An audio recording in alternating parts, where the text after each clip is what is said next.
Oh, it's fun to get the two of you together. I know. Yeah. All right, so tell me why you guys know each other. How did you two come together? Yeah, you know, Gio, help with that because Gosh, okay, so after I was diagnosed last March, before I was diagnosed, I was on this kick of that I was going to become a runner and I was going to train for a half marathon and all these things that were like never really going to actually happen. But I was researching, different races that we could do, and then I got diagnosed and everything kind of changed. But my husband actually found the race, the Coleman Connecticut 5K. And so he shot it to me and said, we should do this, and shot it to my girlfriend at work. And then it was sort of became like this secret, like, let's do this big race for Geo and we'll form a team and we'll make it this big thing. And then we started the team and my whole office kind of joined and it was getting a lot of traction. they raised a lot of money too. The first year we raised a lot of money. And then Janine, who used to work for Komen, reached out to my friend Lena and I and said, can I come and meet you guys? And so she came in and chatted, and then I think I just kind of kept rolling with, I have a relationship with you guys now. Yeah. You have named Gio the face of Coleman, Connecticut. Tell us why. Well, she was the face of the race this year because it's really important that young women see. I mean, Gio, what are you, 28? I'm now 29. I was 28 when I was diagnosed. Okay, so Diagnosed with breast cancer at 28 years Yeah. old. Was it in your family? I mean, yeah, I always say this to people when they ask that, like, I mean, whose family doesn't have cancer? Unfortunately, when I think about it, both of my grandmothers passed away from breast cancer, but they were in their 80s. And, my mother told me for a million years that my grandmother was on different things that, this wasn't, she never felt it was a hereditary issue. So they were both postmenopausal women in their 80s that, the treatments weren't what they were and they didn't do real chemo or anything like that.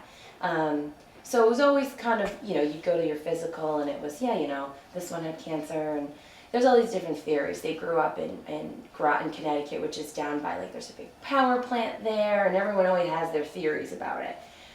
So no one was ever overly concerned with me. And then, but yeah, it is in my family. My aunt had breast cancer as well. Everyone was postmenopausal though. No one was. Yeah, I mean, you would never think of it at 28 years old. And my mom, knock on wood, thank God, goes regularly for her mammograms, and she's been totally fine. So, I don't really, now it's like I don't trust anything, but. But there are so many other young women out there like this, because I'm hearing from them all the time on social media. Yeah. More and more in their 20s, newly married, young women with sometimes pregnant. yes. So this needs to be the face, because otherwise, if everyone out there just thinks that this is a disease that you only get postmenopausal, then how do you get young women to be heads up and to be concerned? And to pay attention. Yeah. Because the important thing, as you know, Gio, is it's what's normal for you. I always tell women when I'm talking to large groups, I'll say, if anyone in this room doesn't have any lumps in their breast, raise your hand. And maybe one person will raise their hand, but everybody's got abnormalities in their breast. So what we talk about, right, is what's your normal, and to watch your normal. So if you've got a little lump over at 3 o'clock on the left-hand side, and all of a sudden you've got one at 6 o'clock, it's time to get to the doctor no matter how old you are. So putting Gio on the cover of the posters and the brochures, and thank you, you're please. such a My dear pleasure. to share your story with so many people. It just elevates the conversation that this is not just an older women postmenopausal disease. This can happen to anyone. And it's happening to young people more and more. And like, we're trying to figure out why. I know there's a lot of research being looked at to try to figure out what it is in our food system or what it is that's causing so many young women. But meanwhile, I don't know if public understanding has caught up with that yet. I think there's a general idea out there in the public still that this is something that only happens to older women. Let me ask a question, if I might. So how do people react when you say that you've had breast cancer? I mean, it's very different between ages. I think, like, younger people don't know what to say, because, as we were saying before, I mean, you associate, when someone says I have cancer, as a person who's my age, you immediately associate that with maybe a grandparent or someone much older, and it's immediate death. It's just all negative, you know? So for me, it's also been very empowering to show people a different face of cancer. This, like, it's where it doesn't have to be like that. It doesn't have to be sad. It's not negative. It's because if you have that attitude going into it and you isolate or you're depressed about it and you don't feel good, then that's going to directly affect your outcome and your treatment. And I think people in my position, you know, again, these are just my theories of that everything happens for a reason. You know, there has to be some bigger part to all of this, and it's got to be to make other people not afraid to be aware of what's going on in their own body, or to show support for other people and not. There's a woman who does these great, hilarious cards for people who are going through treatment. Like, did you see this on came to BuzzFeed? find out I can't wait to see them. I mean, it's just like, you know, if somebody tells me again I'm going on a journey, like, tell them to bring my suit. You know, it's just like, it's just showing people that it's not about all the cliche things that you think you should say, but just, you know, not treating someone differently and continuing to ask them to do normal things. Like, you know, I'm not an abnormal person. I'm not dying. I'm not, you know, and I had people that treated me differently, and I would kind of address it and be like, look, just because I'm wearing a wig or just because I, you know, don't feel good one day a week doesn't mean that I can't go out to dinner on Friday night. Like, my social aspect and keeping things as normal as I can is what is continuing to get me through all of this. And that's so important. And of course, I'm here just totally fixated on your hair. I want to know, because I don't have even nearly that much hair yet. I say I'm at the chia pet stage. Yes. So wait a second, a couple questions. Sure. Mine came back in really dark. Yep. And Same. really curly. Oh, And that's I never had curly hair. Well, welcome. When you want help with that, I'm happy to help you, because I had the curliest hair before. And it didn't grow back that curly, but it grew back very, very dark. And I was always not quite as blonde as I am now, but it wasn't as, I mean, it was dark. Yeah, me too. I mean, it's like I look in the mirror and think, who are you? Yeah. And it But as came it back. keeps growing, it gets a little lighter. It will lighten That's up. good to know. Yeah. And the texture is different. It's like coarse. Yeah. It's more.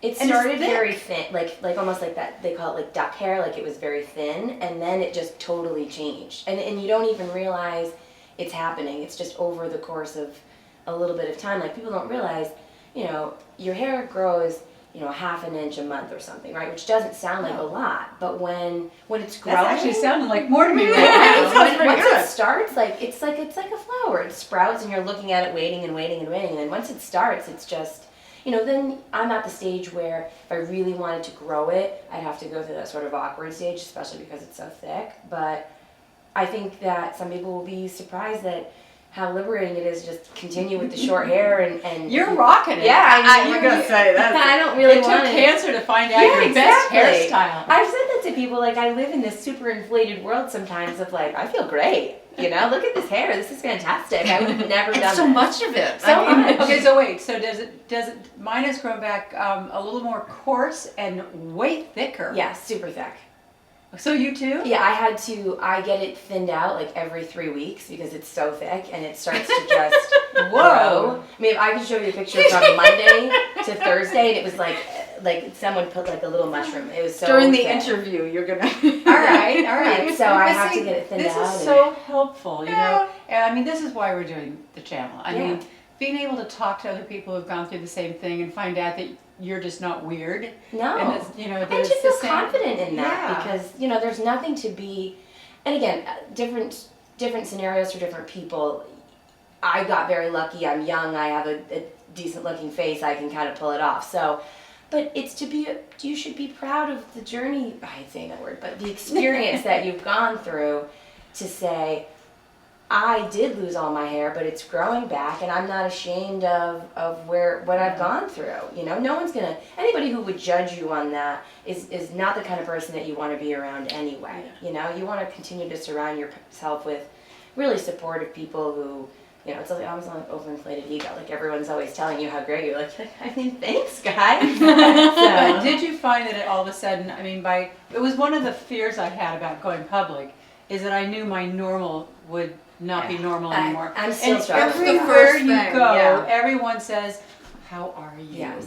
Yeah. instead of like, hey, what's been going on? Like And like some any people normal. still treat me differently. Like I have girlfriends who I feel like they tiptoe around certain areas. Like I know we were talking before about like, you know, fertility things, and I'm at that age where everyone's starting to have children, and it's, you know, I always want Don't to talk about that in front yeah, of Gio, like don't talk right? about it. I'm like, you know, that's not. You don't have to feel like that with me just because. You know, if you want to ask me a question, ask me, but don't feel like you have to treat me differently or, Yeah. you know. So, it's and especially because I went very public in my local area. Like I live in Stamford, and obviously my job knew, and so it was very public there. But my hometown, which is where I went to high school, and that was not as easy to just. I'm not a big Facebooker. I don't put everything out there, so I kind of felt like it would have to organically make its way. You know, it's like someone sees you at the bar, and they're like, "Well, how'd you cut your hair?" And you're like, "Well, actually, So you try to lend things to it to let them organically come about.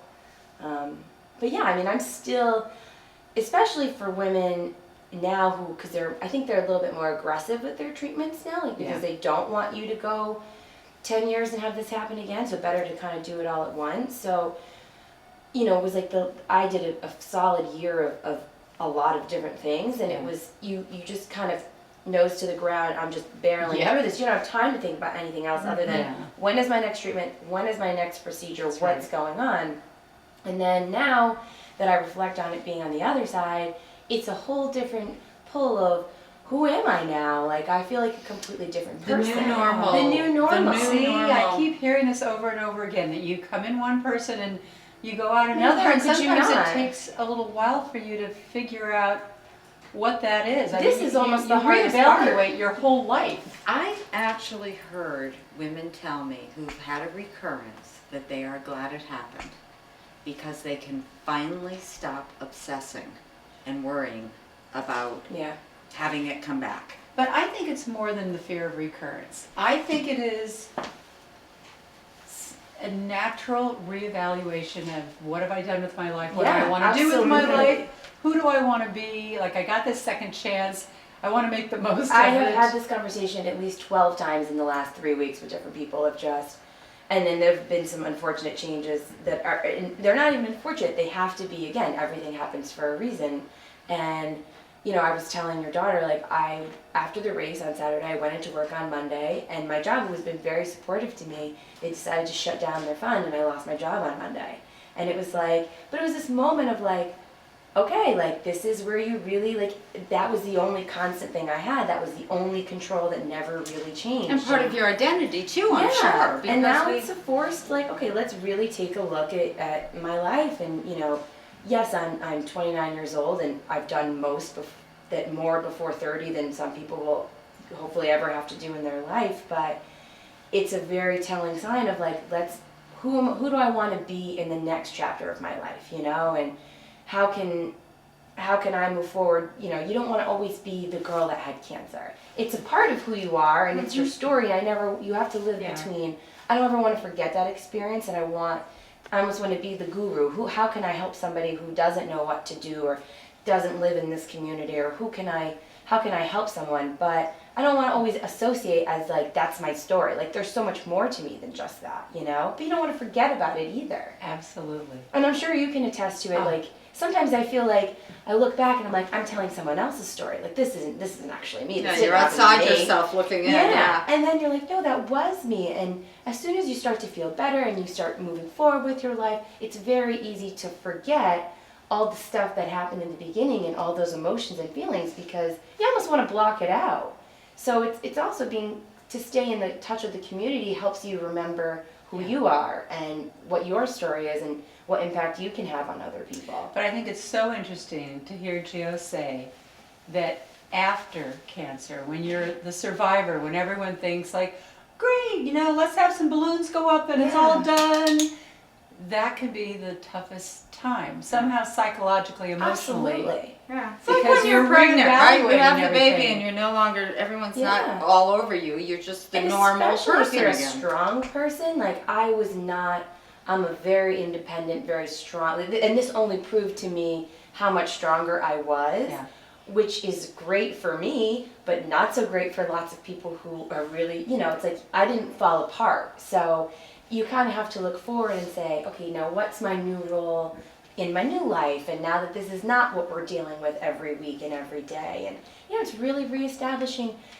friendships, people who would call you all the time. Like, how do you restructure that? I mean, your relationship will change with your partner. I mean, my husband and I have certainly gone through so much in, forget the fact that we're both young, but only being married 3 years. I mean, you hope that people would be, you know, it's just a different kind of connection. We don't have children yet, so there's, our relationship has changed. We're reconnecting in a different way. I mean, and that's really difficult for people because who do you talk to about that? Who can even contemplate this internal person that's always, you're talking to yourself all the time about how to get through a situation. We're gonna have to exchange phone numbers. Yeah, because You know what? nobody And each gets it. one of us thinks that, what's wrong with me? Yeah, it's Why me. am I going through this huge reevaluation? Yeah. When I think that it's a really natural thing to have happen. Yeah. I'm hearing it. I mean, you're not the only person I've heard it from. It's just interesting to hear it even from a younger person. But no one That talks it's about it. Nobody talks about it. Life after the storm. Yeah.